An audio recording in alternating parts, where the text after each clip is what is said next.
ദോഹയിൽ ഇസ്രായേൽ നടത്തിയ ആക്രമണത്തെ ഐക്യരാഷ്ട്രസഭയിൽ അപലപിച്ചു ലോകരാഷ്ട്രങ്ങൾ. ഇസ്രായേലിന്റേത് ഖത്തറിന്റെ പരമാധികാരത്തിനുമേലുള്ള കടന്നുകയറ്റമാണെന്ന് യുഎനിൽ സംസാരിച്ച നേതാക്കൾ തുറന്നടിച്ചു. വിഷയത്തിൽ ഇസ്രായേലിന് അനുകൂലമായി ഒരു രാഷ്ട്രം പോലും നിലപാടെടുത്തില്ല.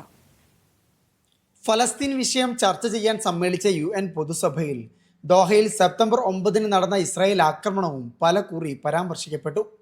അറബ് ഭരണാധികാരികൾക്ക് പുറമെ യൂറോപ്യൻ നേതാക്കളും ദോഹയിലേതടക്കമുള്ള ആക്രമണങ്ങളിൽ ഇസ്രായേലിനെ രൂക്ഷമായി വിമർശിച്ചു. മറ്റൊരു രാഷ്ട്രത്തിന്റെ പരമാധികാരത്തിനുമേലുള്ള കടന്നുകയറ്റം ഒരു തരത്തിലും അംഗീകരിക്കാനാവില്ലെന്ന് നേതാക്കൾ ആവർത്തിച്ചു വ്യക്തമാക്കി. നിയന്ത്രണങ്ങൾക്കപ്പുറത്താണ് ഇസ്രായേൽ നേതൃത്വമെന്നാണ് തുർക്കി പ്രസിഡന്റ് റജബ് എർദോഗാൻ ചൂണ്ടിക്കാട്ടിയത്. ആക്രമണത്തിലൂടെ മേഖലയെ അസ്ഥിരപ്പെടുത്താനാണ് ഇസ്രായേലിന്റെ നീക്കമെന്നായിരുന്നു ഇറാൻ പ്രസിഡന്റ് മസൂദ് പെസഷ്കിയാന്റെ കുറ്റപ്പെടുത്തൽ. ആക്രമണം അന്താരാഷ്ട്ര നിയമങ്ങളുടെ നഗ്നമായ ലംഘനമാണെന്ന് UN secretary general Antonio Guterres വ്യക്തമാക്കി. യുഎനുമായി ചേർന്ന് ഖത്തർ നടത്തുന്ന മധ്യസ്ഥ ശ്രമങ്ങൾക്ക് അദ്ദേഹം നന്ദി അറിയിച്ചു.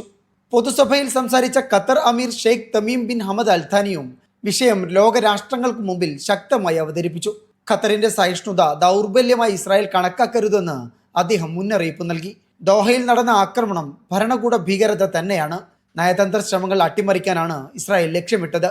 ബന്ദികളെ മോചിപ്പിക്കാനല്ല, യുദ്ധം നീട്ടിക്കൊണ്ടുപോകാനാണ് ഇസ്രായേൽ ഭരണകൂടം ആഗ്രഹിക്കുന്നതെന്നും അദ്ദേഹം കുറ്റപ്പെടുത്തി. Media 1 Doha.